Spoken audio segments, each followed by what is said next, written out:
এই বন্ধুরা, আমি সুলতান মাহমুদ আইটি দার্শনিকের আরেকটা নতুন ভিডিওতে আপনাকে স্বাগতম জানাচ্ছি। তো আজকের ভিডিওতে কথা বলবো টোরেন্ট নিয়ে, যে টোরেন্ট কীভাবে কাজ করে, টোরেন্টের মাধ্যমে কীভাবে এত দ্রুত ফাইল শেয়ারিং করা যায়, ডেটা শেয়ারিং করা যায়। তারপরে আরেকটা বিষয় যেটা হচ্ছে যে টোরেন্টের মাধ্যমে ডাউনলোড করলে কি আপনার ইলিগেল কিনা টোরেন্টের মাধ্যমে ফাইল ডাউনলোড করা, তো সেটা নিয়ে কথা বলবো। তো দেরি না করে শুরু করছি, আশা করি ভিডিও শেষ পর্যন্ত সাথেই থাকবেন।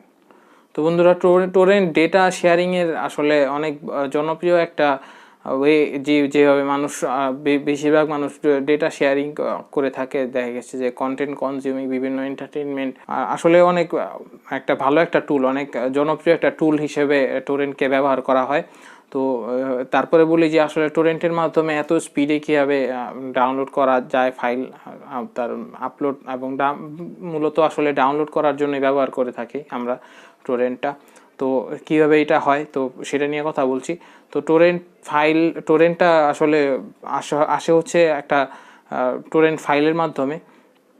তো প্রথমে আসলে বলি যে আসলে নর্মাল যে কোনো ফাইল শেয়ার করতে গেলে বা কোনো জায়গা থেকে কোনো ফাইল ডাউনলোড করতে গেলে সেখানে আপলোডারের স্পিড থাকতে হয় বেশি, আর ডাউনলোডের স্পিডও থাকা লাগে।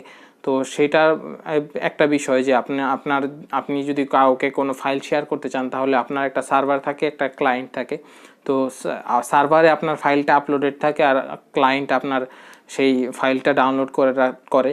তো তো সার্ভারের যেই আপলোড স্পিড আর ক্লায়েন্টের ডাউনলোড স্পিড, তো এটা বেশি হলে সেখান থেকে হাই স্পিডে ডাউনলোড করা যাবে ফাইল। তো এছাড়া যাবে না। তো এই বিষয়টা আবার একটু জটিল, কারণ এইভাবে কোনো ফাইল আসলে শেয়ার করা খুবই কঠিন। আসলে বড় বড় যে ফাইল 1 GB 2 GBর ফাইলগুলো ডাউনলোড করতে গেলে অনেক ঝামেলায় পড়তে হয়। যাদের স্পিড মূলত কম, দেখা গেছে যে কেউ 1 Mbps এর স্পিডের ব্রডব্যান্ড ব্যবহার করে, কেউ 5 Mbps স্পিডের ব্রডব্যান্ড ব্যবহার করে। তো সেক্ষেত্রে ওই সার্ভার থেকে ডাউনলোড করা আসলে খুবই টাফ একটা বিষয়। তো যার কারণে আসলে আমরা টোরেন্ট ব্যবহার করে থাকি। তো টোরেন্টটা কীভাবে কাজ করে, টোরেন্টটা কাজ করে হচ্ছে আসলে টোরেন্টের একটা ওয়েবসাইট থাকে টোরেন্টের, যেখান থেকে আমরা আসলে টোরেন্ট ফাইলগুলো আমরা ডাউনলোড করে থাকি। তো টোরেন্টের ওয়েবসাইটে আসলে কোনো ফাইল থাকে না সেখানে আপলোড করা, সেখানে শুধু যেই ফাইলটা আপলোড করা থাকে সেটা হচ্ছে শুধু টোরেন্ট ফাইলটা আপলোডেড থাকে।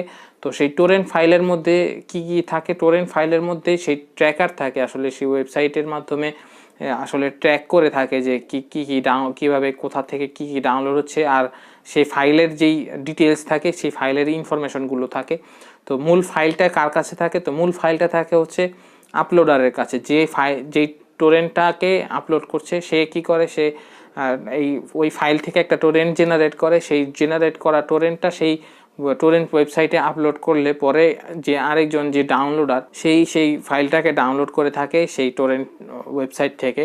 তো সে যখন ডাউনলোড করে তখন কি হতে থাকে, তখন সে আপলোডারকে অনলাইনে থাকতে হয়। আপলোডারকে অনলাইনে থাকলে তখন সে আপলোডারের যে ফাইলটা, সেই ফাইলটা সিডিং অবস্থায় থাকে। তো সিডিং কি, তো সিডিংটা হচ্ছে যে আসলে যে এই ফাইলটা যখন এই টোরেন্টটা যখন আরেক জায়গায় ওপেন হবে, তখন সেইখান থেকে এই ট্র্যাকারের মাধ্যমে ট্র্যাক করবে যে আসলে কীভাবে যে আপলোডারের টোরেন্টের যেই টোরেন্টটা থাকবে সেখান থেকে টোরেন্ট ডেটাটাকে ট্র্যাক করে সেখানে আসলে ডাউনলোড করে থাকবে। তো এইটা কীভাবে হয়, এটা হচ্ছে যে আসলে টোরেন্টটা যে ডাউনলোড হয় সেটা হচ্ছে চাঙ্ক অনুযায়ী হয়। আসলে একটা ফাইল পুরোটা মানে একসাথে ডাউনলোড হয় না, এটা আলাদা আলাদা প্যাকেট অথবা চাঙ্কে ভাগ হয়ে যায়।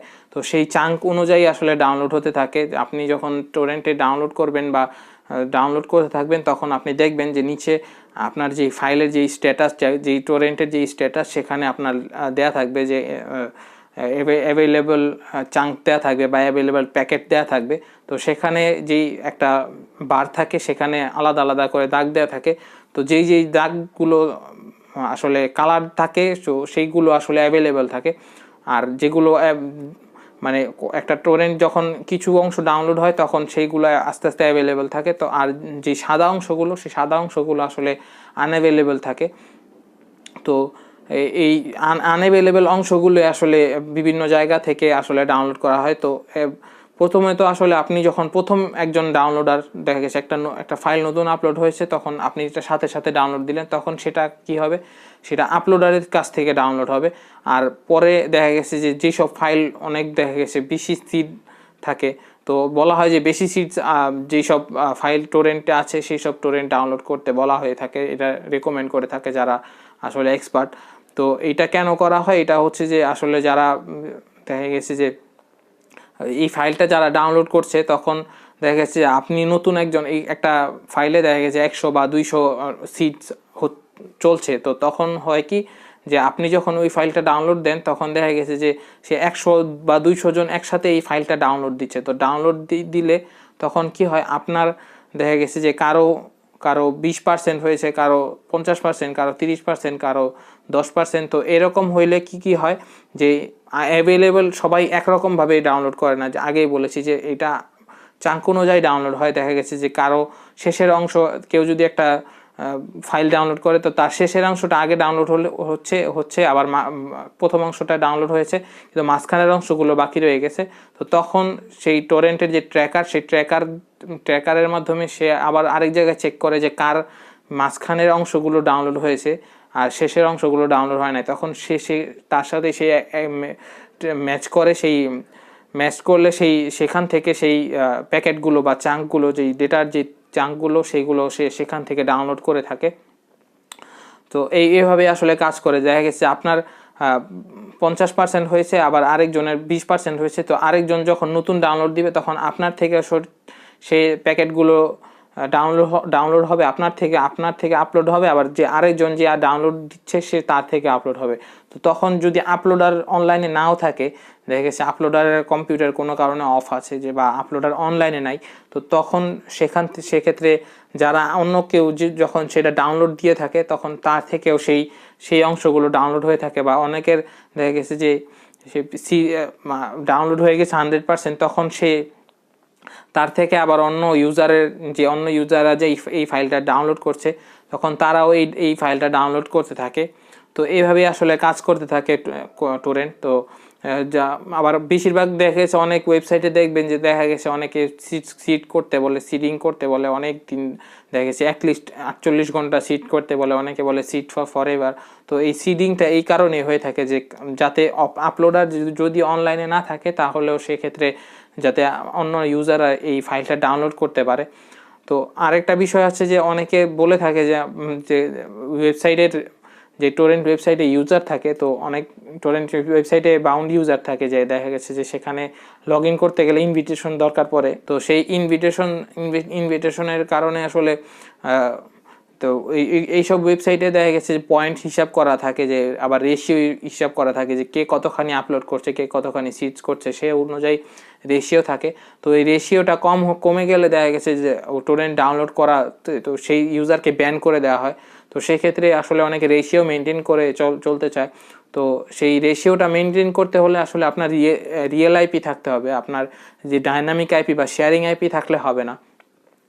তো রিয়েল আইপি থাকলে আপনার যেই আইপিটার সাথে টোরেন্টের পোর্ট ফরওয়ার্ডিংয়ের মাধ্যমে কাজ করে। তো আপনার রিয়েল আইপি না থাকে, তাহলে সেক্ষেত্রে আপনার যেই পোর্ট ফরওয়ার্ডিংটা কাজ করবে না আপনার শেয়ার্ড আইপি থাকলে।